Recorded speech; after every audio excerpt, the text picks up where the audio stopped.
Lovely. Thank you, Bradley, and welcome everyone. I see we've had another person join us, Arzu. Welcome to our webinar this morning. Arzu, can you hear me easily?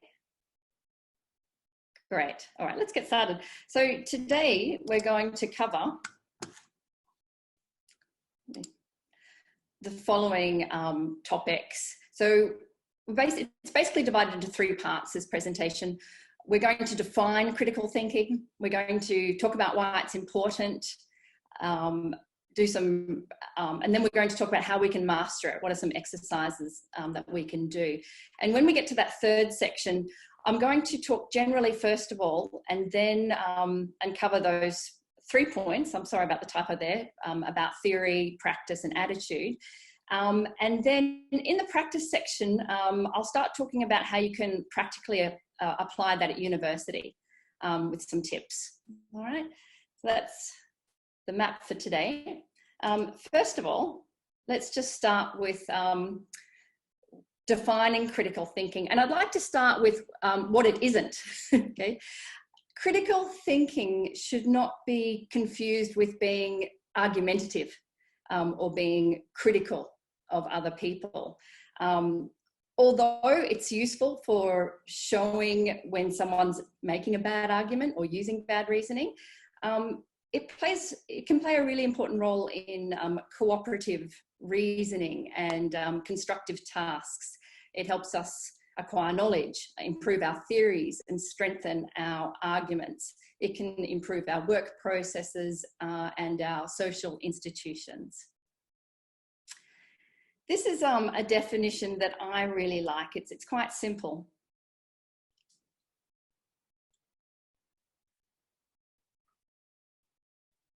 And there are at least 20 different well-known definitions out there for critical thinking, and this one summarizes them all quite nicely. Thinking about your thinking in order to carefully reach a goal. Now, making decisions on where to study, what phone to buy, what data plan to choose, who to vote for, how to plan an event like a wedding or a surprise birthday party, they're all examples of when you need to use critical thinking skills. A critical thinker is able to deduce consequences from what she knows, and she knows how to make use of information and to solve problems. All right. Now, critical thinking, I'm going to use quite a large word now. When we talk about thinking about your thinking, we're talking about metacognition skills, okay? And critical thinking does involve thinking about our thinking because we need to be aware of how we reason and find ways to improve it, okay? So it requires an insight into our own minds and understanding our strengths and weaknesses in order to reach a goal. This is a very well-known definition by Robert Enos, a renowned educator. Critical thinking is reasonable, reflective thinking. Okay, reflective thinking, again, thinking about how you're thinking. That is focused on deciding what to do, what to believe or what to do. Okay.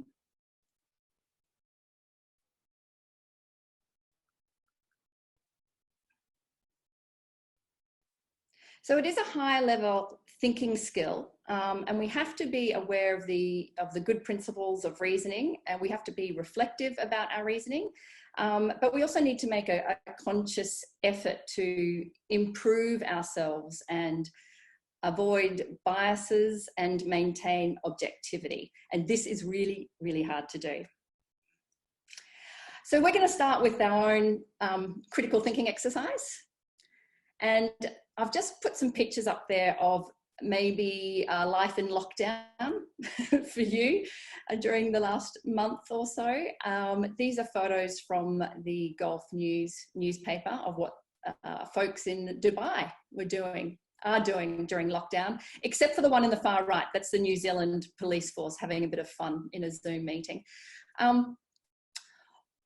Part of critical thinking, as I said, is reflecting on what we're doing. So what I want you to do now is think about what lockdown has forced you to do. Okay. You may sort of relate to one of those pictures, or it might be something different. What has lockdown forced you to do? And how has it made you feel or act or think?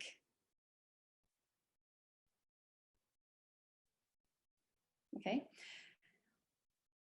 We've got those two things in mind. Something you've been forced to do, how it's made you feel. All right.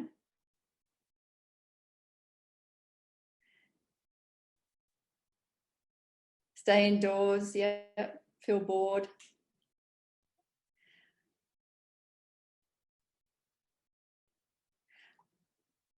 Yep, thanks, Paul. Anyone else? You don't even have to put this on the chat. You can just scribble it down on a piece of paper if you'd like. Now, when lockdown finishes, what is something you would like to continue to do? You've been forced to do it over the last 6 weeks, 7 weeks, but what would you like to continue to do?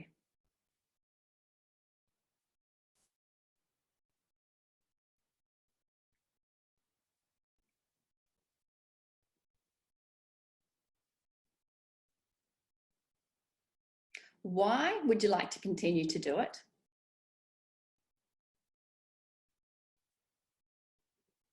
And how could you continue to do it? Yeah. Hey, Denisa, nice to see you. Yeah. Yeah, good, Paul. So Denisa likes the social distancing from toxic people. So she's learning. Sorry, it's Denisa. I'm sorry. I said I called you a girl. I hope that's correct. Tell me if I'm incorrect. You've talked about how it's been nice to be distant from some people who are toxic. Okay, so that's a learning scenario for you. Paul, you've talked about how you've liked studying at home and how you'd like to continue that. Yeah. These are all important things. It would be terrible to waste this experience that we're sharing the world over. If we're not critical thinkers, we will emerge from this lockdown, this pandemic, and nothing will change.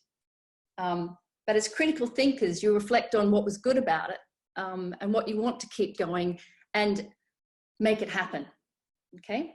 And what we just did then was a very typical reflective exercise that you would do at university. All right.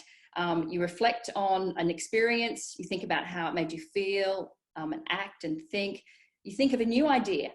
Okay. Like, okay, before lockdown, I went to school 5 days a week. You know what? I can get it done in 2 days. All right. How can I lobby for this? How can I make this happen? How can I rearrange things in my life in order for this to work out? Another way of doing this exercise is, what did I know? Ask yourself 3 questions. What did I know before? What do I know now? What will I do next? Okay. So very good critical thinking questions to ask yourself at any stage. Has anyone tried those before?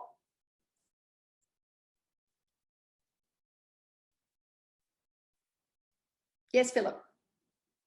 I don't know. Can I unmute? Sorry, I'm a bit. I don't know if I can unmute you, Philip. I'm sorry. Yeah, I'll do that, Rebecca. Thanks, just Bradley. 1 second. So yeah, Philip should be able to, Paul should be able to talk there. Hey, Paul, go ahead. It looks like his microphone's still. Yeah, go ahead, Paul.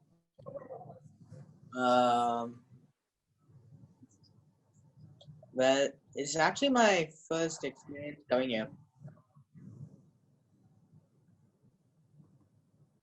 Say again, Paul. It's actually my first experience coming here in the workshop. Excellent. Okay, so this is the first webinar or first workshop you've done online? Yeah. All right. Is it okay? Yeah. Is it easy to understand? Lovely. Yeah. All right. So in terms of the exercise we're doing now, Paul, that could be a new experience for you. So you've been forced maybe to do a webinar because you're in lockdown at home, getting ready for university. How's it making you feel? And would you like to do more of them? That's a way to critically think about this exercise. Yeah. Well, Okay. Sitting at home, it doesn't improve my writing and speaking skills. Oh, I'm glad you asked that, Paul. We're going to, in about 10, 15 minutes in the webinar, I will move on to critical reading and writing skills and how your critical thinking processes can help in those. All right. So I might, if you don't mind, I might just get Bradley to mute your microphone again, and I'll keep moving through the slides. And if you want to keep adding stuff, maybe put it in the chat. Is that okay?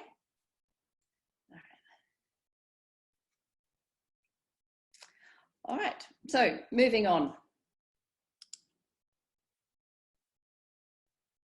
So someone with critical thinking skills is able to do the following. They can understand logical connections between ideas. They can identify and construct and evaluate arguments in their writing and their speaking. They can detect mistakes in reasoning, and we will talk about that in more detail very soon. We'll talk about some common errors that people make in reasoning and how to identify them. They solve problems systematically. Again, I'm going to give you some practice soon with solving some problems to test your skills and give you an idea of critical thinking problems. They identify the relevance and importance of ideas. We've done this a little bit already this morning. We've looked at a situation affecting the whole world and thought about the relevance of it to us moving forward. And we've also looked a little bit, we've reflected a little bit on our values, I think, during lockdown. Like, what did you value during this period? What became evident to you that you would like to continue on in your life? So we'll briefly look at these throughout the presentation today. For now, I'm going to show you a video which really looks at that logic idea at the beginning, okay? Logical connections between ideas. It's a short video.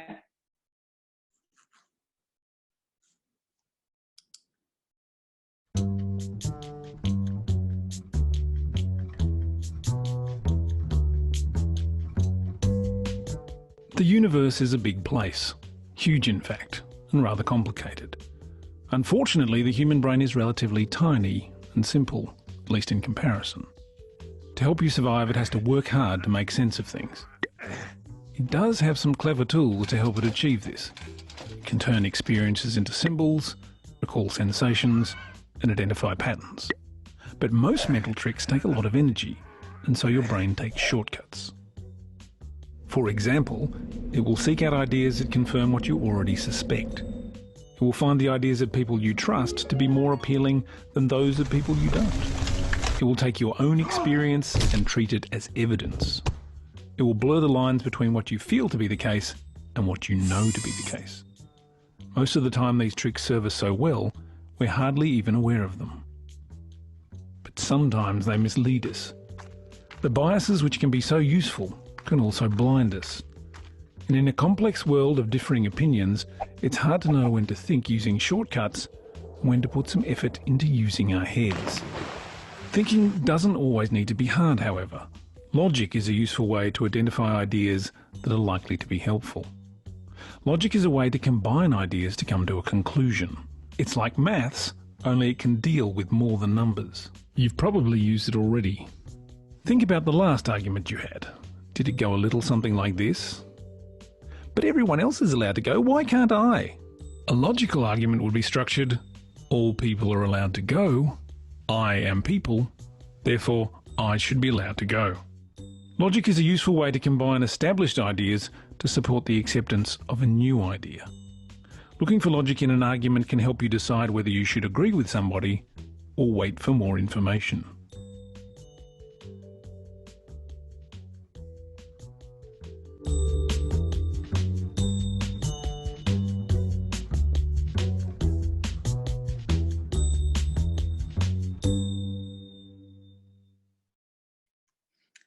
that's a series put out by the Australian government, and there's about 6 mini videos like that that are well worth a look if you get a chance later on. Oh, sorry. Now, I did promise that we'd do a little bit of, as we're exploring what critical thinking is, we've looked a little bit at the logic, and now we just want to look at how you can logically make decisions or use systematic thinking processes.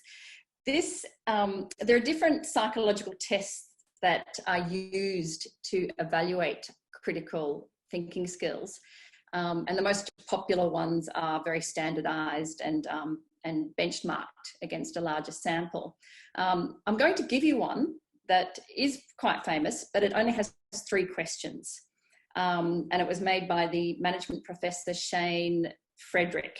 It's known as cognitive reflection test. All right.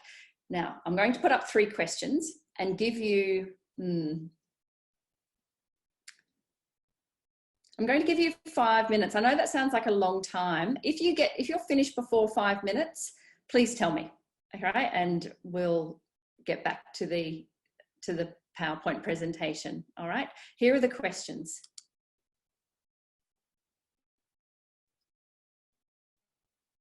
You do not have to write the answer in the chat. If you're not comfortable, feel free to write your answer on a piece of paper. I'll give you 5 minutes.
Oh, sorry.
You're doing much better than I did the first time I did this. Would you like more time?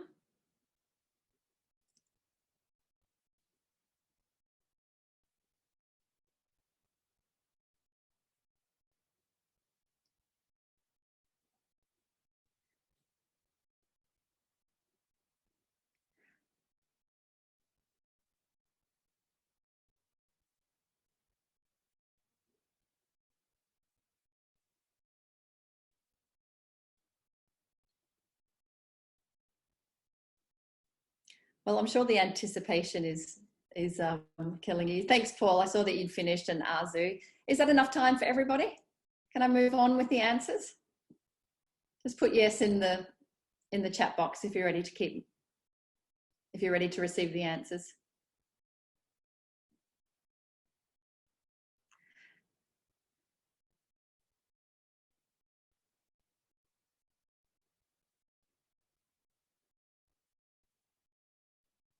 Everyone's gone very quiet.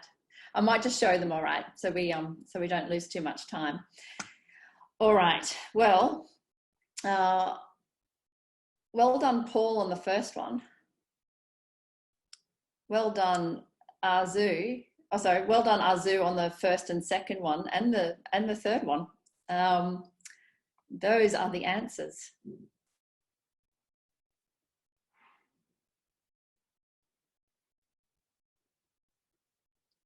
And what is interesting about this test is that each of the questions has an intuitive answer, which is actually wrong. So if you trust your gut and just think really quickly, you will get it wrong. To get all the questions right, you need to stop that urge to immediately give an answer and carefully come up with the answers. If you're interested in how other people go on this test, there you go. MIT, these are the average scores for students at various US universities. So there you go, Arzu, you're way above the average. All right. They've got 1.5 right. I don't know how they got, yeah, anyway. So there's a link at the bottom of the screen there if you want to look at more cognitive critical thinking tests. All right. Okay, let's move on. So we've talked about what critical thinking is, and now we're going to move into why it's important. As we can already see, it's important just for general life skills, but particularly now in this new knowledge economy. The global knowledge economy is driven by information and technology. One has to deal with changes quickly and effectively, and the new economy demands flexible intellectual skills, the ability to analyze information, integrate diverse sources of knowledge in solving problems.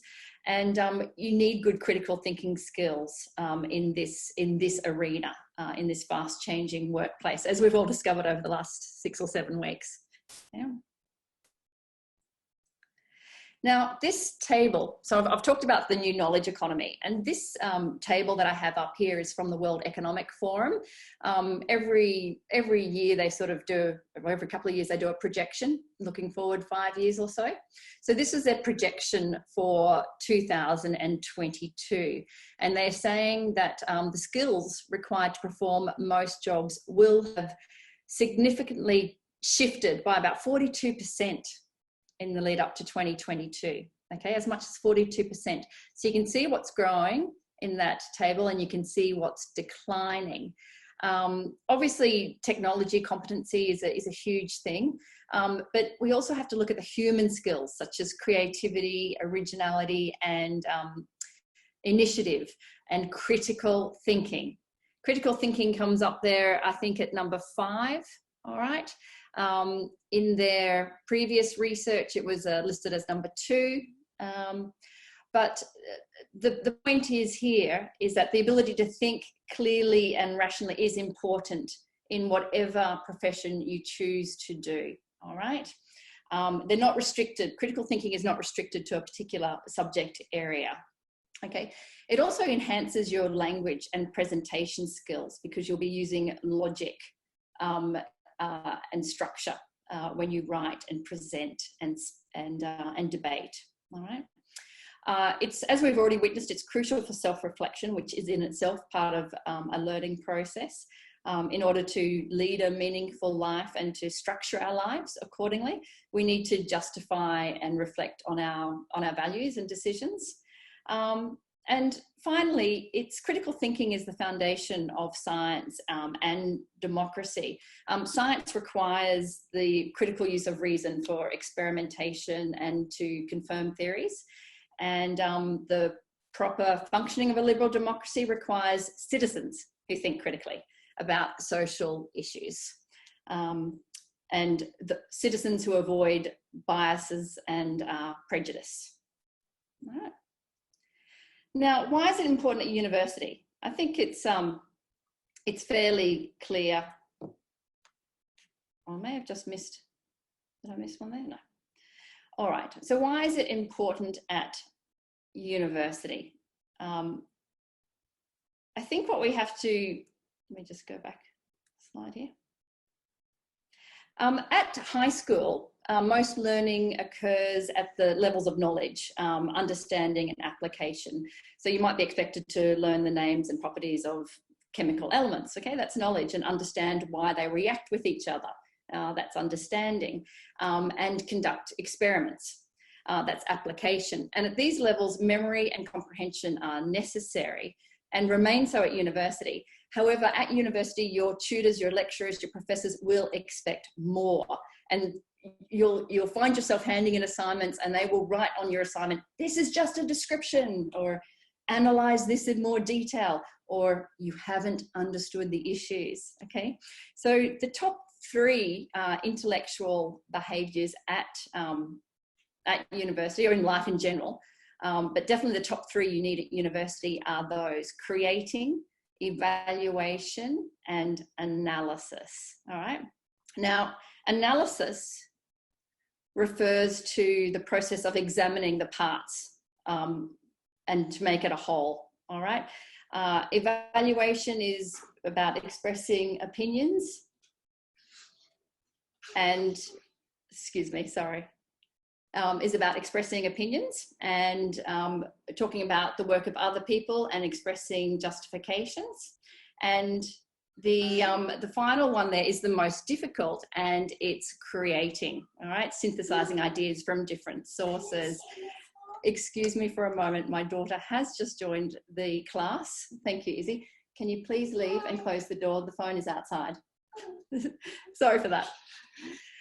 Right, now, so we've talked about those three higher level thinking skills that you need at university from Bloom's taxonomy.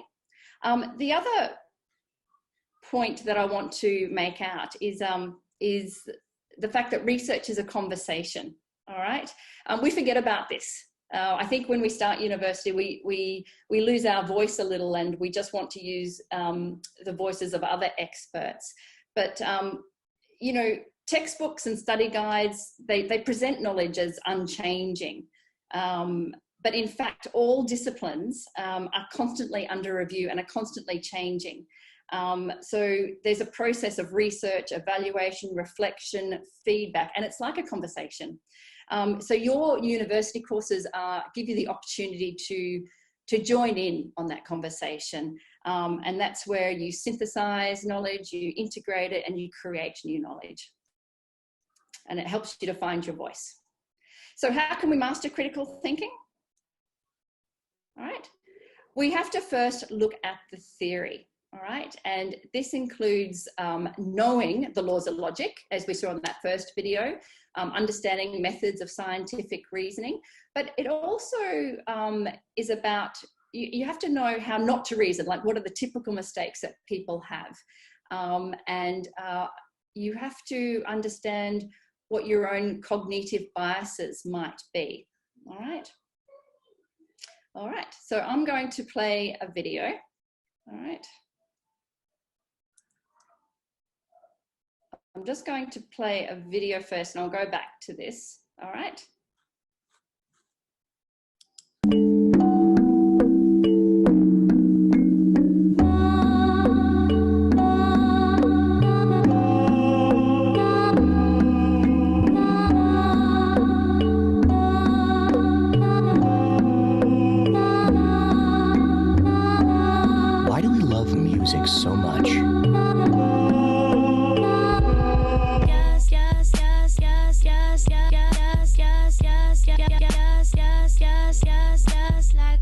we sometimes really like an artist just to be greatly disappointed by their new album?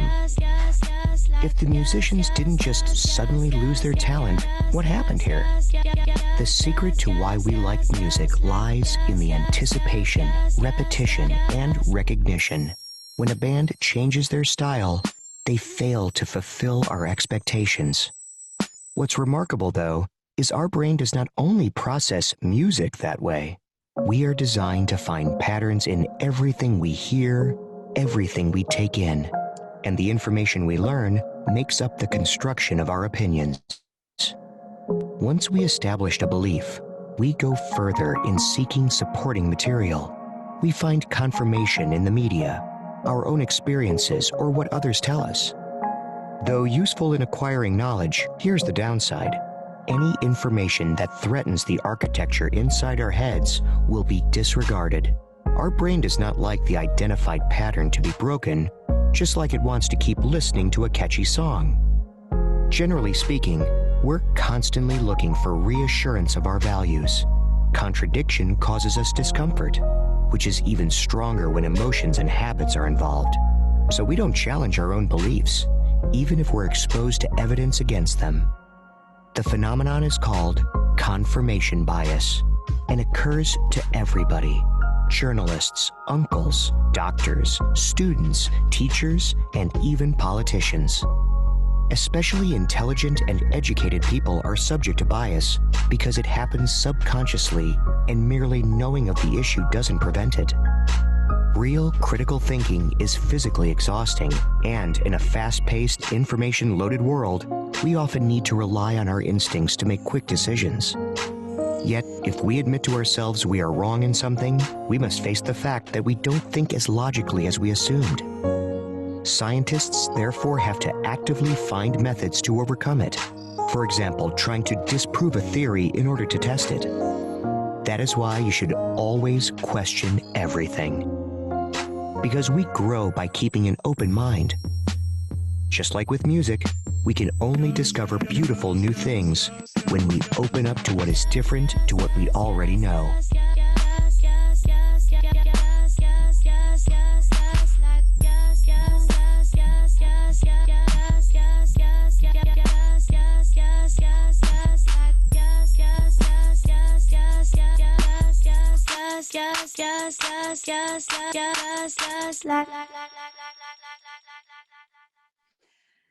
Great. I hope you enjoyed that. So we need to make a conscious effort to improve ourselves, avoid biases, and maintain objectivity. And this is really hard to do. And so, as I mentioned earlier, I think psychologists have discovered that for years, human reasoning can easily be affected by all kinds of cognitive biases. So, for example, people tend to be overconfident of their abilities. We tend to focus too much on evidence that supports our own opinions, and we need to be alert to these biases. All right. Now, I do just want to take you back a couple of slides. All right. To talk about mistakes that people commonly make in their thinking and their reasoning. And this is called a logical fallacy. And they're basically just reasoning errors that weaken your argument and can lead you to the wrong conclusion. They're very commonplace in politics, advertising, and media. You're probably already aware of many of them. Sometimes we just do them unintentionally, but then sometimes they are done to influence someone's thinking, opinions, and actions, and you have to be aware of this. If you study them, you'll sharpen your critical thinking skills and you'll be able to examine and evaluate arguments more efficiently and make better arguments yourself in your writing and in your presentations. So here's a common one. I'm not going to go through them all. There's many. All right. What's wrong? What's happening here? You can pop it in the chat if you want. And if you know what this is called, the technical term for this logical fallacy, please put it in the chat.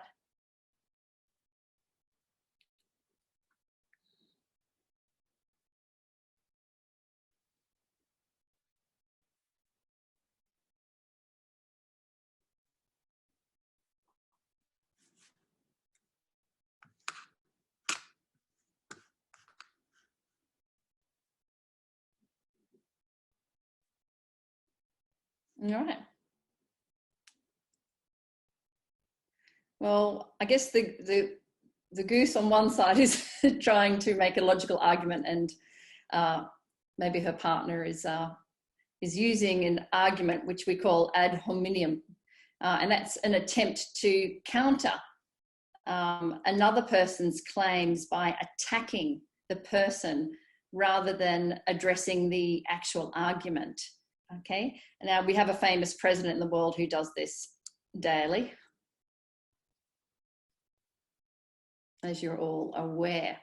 Okay, so just attacking someone, just by calling someone a loser, is not actually a logical fallacy. But if you say someone is wrong because they're a loser, then that's a logical fallacy. All right. So that's a common logical fallacy, and there are many. I recommend this website. It's down in the right-hand corner, called schoolofthought.org. It has a lot of great resources for you to explore common logical fallacies and become more aware of them. Now, we've already watched that one, so I'm just going to move on to the next slide. So we've talked about the theory. This is how you can master critical thinking. I started with saying we need to understand the theory a little, and logical reasoning and confirmation bias and logical fallacies. But the next thing you have to do is practice. And what a really good critical thinker always does is ask questions. Don't stop asking questions, all right? So when you start university, get a copy of this table from this presentation, stick it somewhere, and keep referring to it because it's gold. So this is what a critical thinker does in terms of question asking. They start with a goal, very simple. Like we did at the beginning, like whether it's buying a mobile phone or going on a diet or, planning a wedding, recognize that you have a goal, and think about what you already know and what you need to know. All right. And then work your way through this table and ask questions to get you through to whatever you're doing, the end of the assignment or buying a particular product, whatever it is, these questions work. Okay.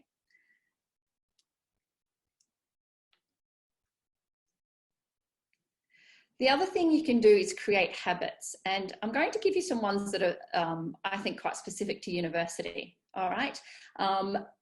As soon as you start a course, check the requirements. This will save you time, but it's also a strategic way of learning, of being ready for the information that's coming at you from the professor or from your lecturer. All right. What do they really expect from you? Okay. Look at the unit guide and look at what assessments coming up. What criteria are they using? What are the assignment questions? Break down those assignment questions. Read strategically, all right? And I'm going to give you a tool for doing this very soon, a tool for reading critically and strategically. So you will have a lot of readings at university. You do not have time to read them all, and you definitely do not have time to read rubbish, okay? So you need to be able to find quality, evidence-based, peer-reviewed information quickly, and make notes of it and move on to your next valuable source of information. And that was my next point. Make notes as you read using your words. This is part of critical thinking, all right? You are not going to copy someone's idea and put it into your essay. You need to show that you've understood the ideas, and the best way to do that is to take brief notes and then paraphrase it into your own words. My colleague John is actually doing a webinar on this this Thursday afternoon at 3 p.m, I believe, Bradley, called Find Your Voice. So if you're, I think Oztak, you mentioned that you wanted some more writing practice, critical writing practice. I definitely recommend that workshop. All right. So some other things you can do is work with your classmates to discuss ideas. This is practicing and developing your critical thinking skills. You are not going to take their ideas, but by sharing ideas, you'll be learning from them, and you'll be able to modify them into your own writing process. Right. And just write. Now, some people get a bit of a block when they sit down at a keyboard and they have an assignment question in front of them. That's me. If that's the case, just get on your phone, get the dictate tool out and start speaking, or use Microsoft Word. There's a dictate tool there. I think Google Docs has it as well. All right. And the words will magically appear on the screen, and then you can start playing with them. And I've already made this point, but find your voice. Express your ideas. Do not be afraid to take risks. Best assignments show original thought. And you just have to remember to support your views with valid reasons and evidence. Now, there's 2 apps down there called Luminosity and Elevate, which I recommend for sharpening your critical thinking skills. All right. I'm sorry I don't have the link in the side, but you will have access to this PowerPoint on YouTube, and you'll be able to check those links out. These are some blocks that will occur to your critical thinking if you have the wrong attitude. Okay, so look at these and just go, is that me? And if it is you, just think about how you can improve upon that.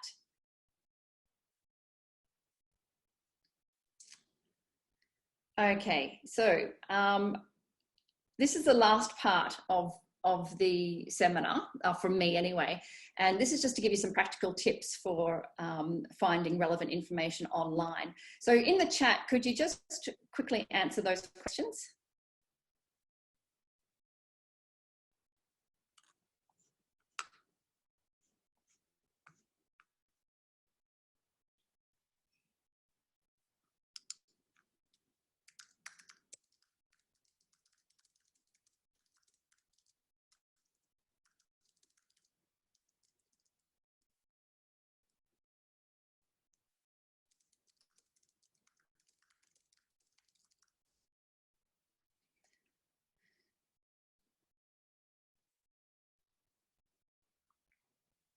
Okay, so Paul's put newspapers in Google. So newspapers, if they're trusted newspapers, I rely on 2 or 3, to be honest, where I get my information from. Google, I'll go to Google Scholar to get me started on research if I don't have access to a database. But generally, I try to steer clear of Google. Anyone else? So have you ever read something that you thought was true, but it turned out to be false?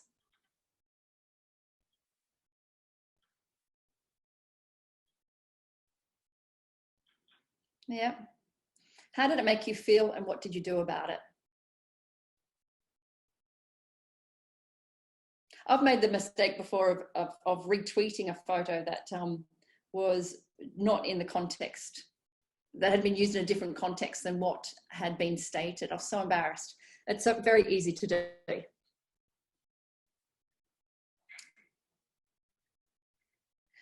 So what can you do to check that the information you're reading is reliable?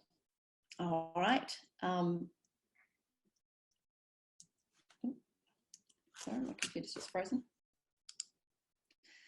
So here, just on the right-hand side there, this was an exercise that was given to students by Stanford History Education Group, and I think they did it to like maybe 800, 1,000 high school students across America. Thank you. Keep putting your stuff in the chat. That's fine. I'll just keep continuing on with this section. And they gave them this picture.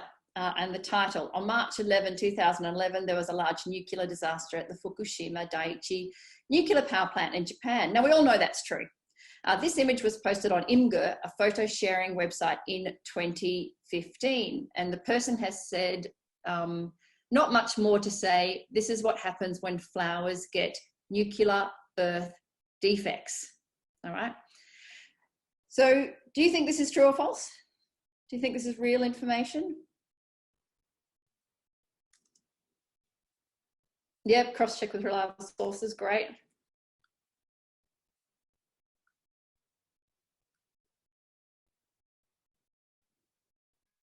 So this was actually false, but nearly 4 in 10 high school students, like 40% of high school students in America, believed, based on the headline, that this photo was one of deformed daisies near Fukushima, okay? So this is a bit worrying. A good way to to check that your sources are reliable and relevant and useful at university is to follow this general principle. Has anyone heard of this before? The CRAP principle? Terrible acronym, I know. Has anyone used this before in previous study?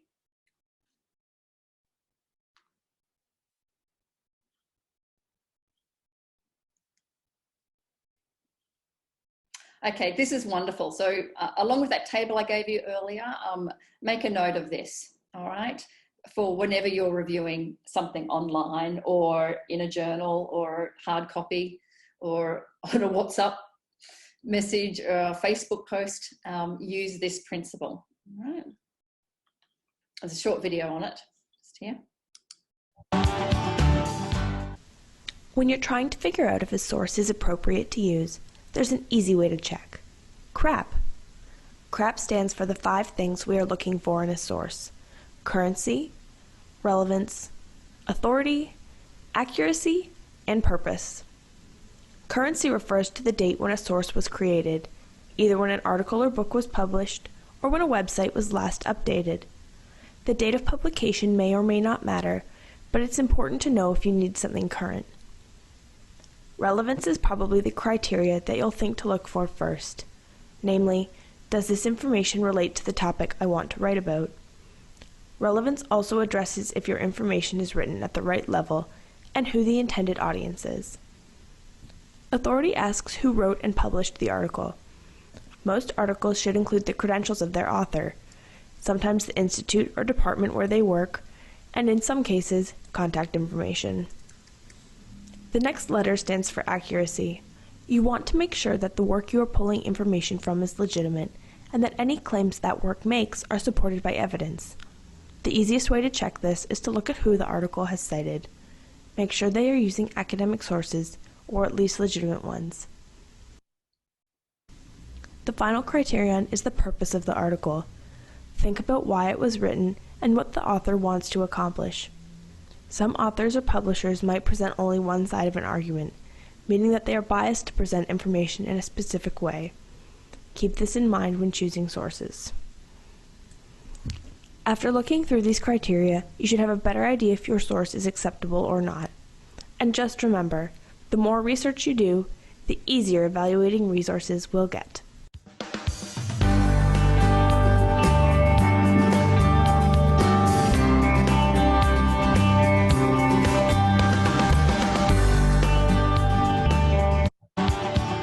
Okay, so it's really good to practice this. Even if you haven't really started at university yet, this is a general life skill that could save you embarrassment or worse. Now, Murdoch University has a really great tool on their website, and I will give you the URL to it at the end of this presentation. But it's like a critical thinking online course. It's 23 slides, and there's lots of, there's a bit of theory and then some cool practice activities. So you're very welcome to go in and try that out. So here's one example. Mark comes across a blog of an anonymous person, which seems to have excellent information on the research area he's working on. The information seems logical and authentic. Should Mark include the information as part of his research? Yes or no? Put it in the chat.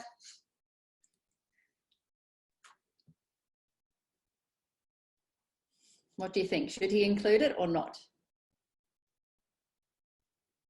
Yes or no?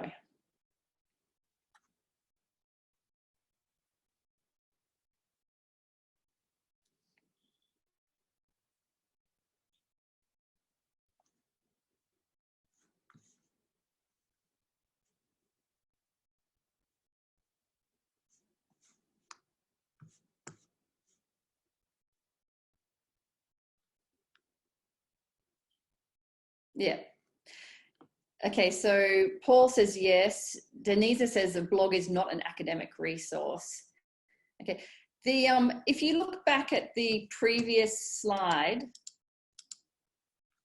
which one of those is not being fulfilled here? There might be more than one, but what's an obvious one?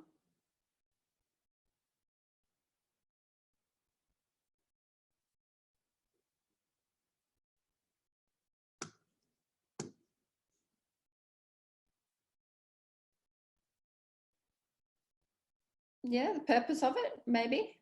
It's not the accuracy, maybe. It's not the obvious one.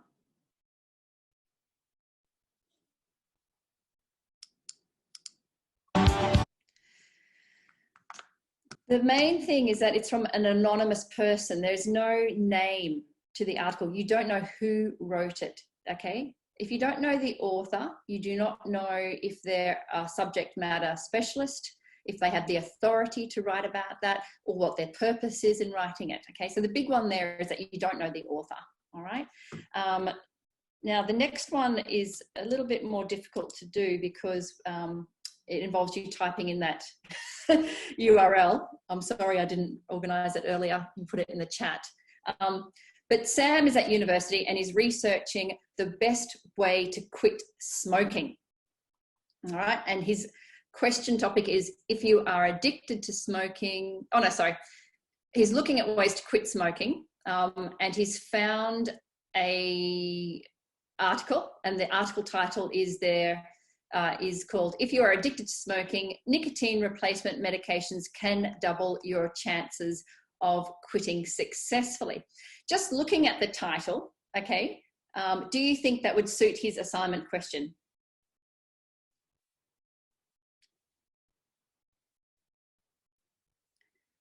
Do you think it's relevant to his assignment question? Yes or no?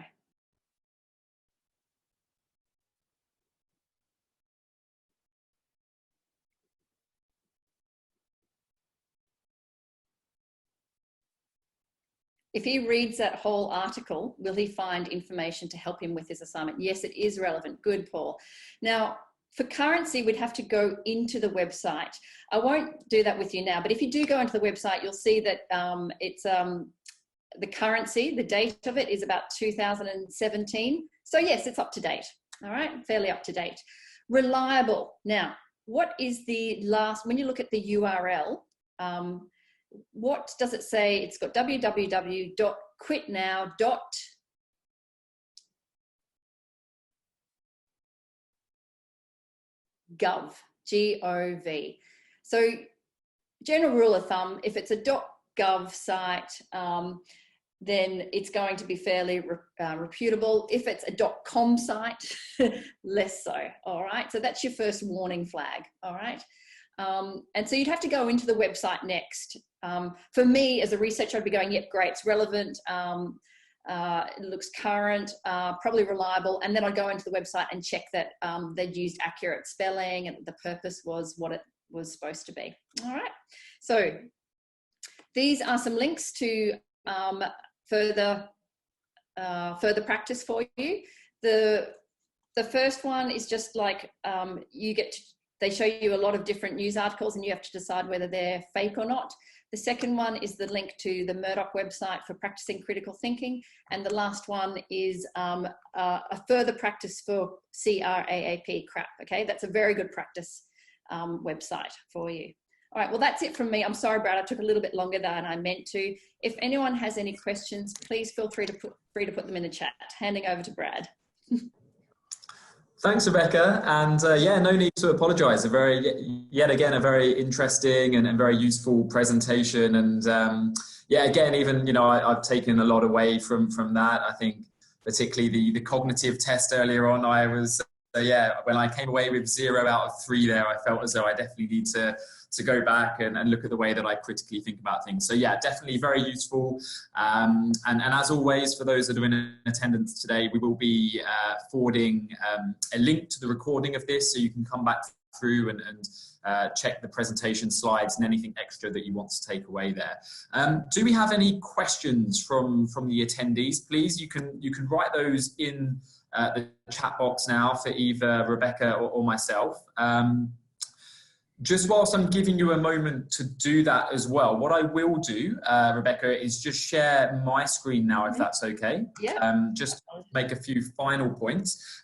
We are conscious of time, so don't want to keep you too much longer past 12 p.m. today, but I'm just going to quickly give everyone an update that will hopefully be useful for you as well. And then, yeah, as I said, if anyone has any questions, write those to us and we'll be happy to answer those. But as I said at the start, I noticed a few familiar names in the chat, which is great to see you coming back for some more sessions. So I apologize if this information is repeated to you, but hopefully for the newcomers that have joined us today, I just want to give you a very quick kind of update on the situation as it stands at the moment, and really just want to direct you to our useful microsite that we have set up, which you can see the link on your screen there.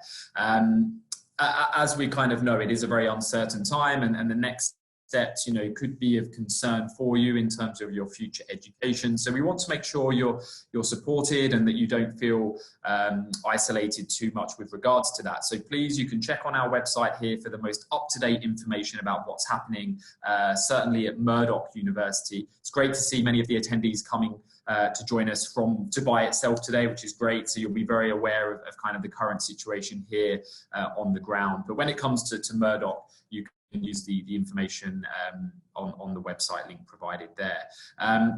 Just so everyone is aware as well, we are going ahead with our next intake of students. So we will be commencing our online classes actually this week for our May intake. If any of those that have joined today that are still deciding on their next step, I know some of you are waiting for your final grade 12 results and so on, but if you're currently in that decision-making process, then please do reach out to us. There is even still time for you to join and experience our online learning in May. So in a very similar way to you've experienced the session today. But the main message is that you don't have to feel alone, and that this is a great time for you now to kind of use any spare time that you have at home to be engaging and furthering your education, which of course you're doing today by joining us, which is fantastic. Rebecca alluded to this earlier on as well, but we will be delivering another session later this week. So that will be taking place on Thursday of this week at 3 p.m, where we will be talking about how you as a student can find your voice. So kind of when it comes to like essay writing and developing your writing style. So hopefully that will be of use to you as well. So I'll forward you a link to register for that session along with the presentation that's been delivered today. I'll forward that to you a little later on this afternoon so that you can register for that. I think one of the questions that we had at the start as well today was related to kind of what programs and courses are available actually at university. So on your screen here now, you can see a full list of the subject areas that we specialize in here at Murdoch University in Dubai. I won't go into too much detail about any of these. If you'd like to find out more, please reach out to us. You can reply to my email when I contact you later today, and I'll be very happy to provide more in-depth information about any one of these particular programs. There's a lot of flexibility for you as a student, whether you're looking to do double majors on some of these courses, you can do that. We have some fantastic scholarships that we're able to offer to students at the moment as well. So please, reach out to us and we'll be happy to provide further details there. And then the other exciting news, again, for anyone that hasn't joined any of our previous sessions, I'm actually, you'll notice maybe my background is different to previous webinars that we have been running, and that is because I'm actually here at our brand new campus that we have here in Dubai, that will be hopefully opening its doors in September for you as prospective students. So it's a fantastic learning space. We're very excited. These were the kind of images that we had off the campus, and actually being here in person today, I can definitely say that the campus looks exactly as it does in these images, which is great. So it's a fantastic time to be considering Murdoch University, whether that be online now or hopefully face-to-face later on in the year. This is a great opportunity for you. The level of kind of content that you've received from Rebecca today is certainly what you can expect to receive as a student of ours in the future. So yeah, that pretty much brings to a close today's webinar. It's just after 12 o'clock, so we've run slightly over, but hopefully you've been able to take away some very useful information that can help with that transition moving from high school into university. So again, thank you for coming along today. I can't see any questions that have come through. So again, hopefully that means we covered a lot of information and we're able to answer all of those throughout the session today. Please take a note of the contact information on your screen so you can reach out to us. Otherwise, I think I'll just sort of hand over to Rebecca to maybe say a final goodbye. But yeah, thank you again for being so interactive and engaging with us. And maybe we'll be able to sort of welcome you in person onto our campus in the future. Thank you, Bradley, and thank you everyone for attending today. It's always nice to share these sessions with you, and I hope you were able to get some key takeaways that will assist you either just in general life or in your future studies. Thank you very much. Absolutely. Thanks everyone. Bye-bye and keep safe. Bye.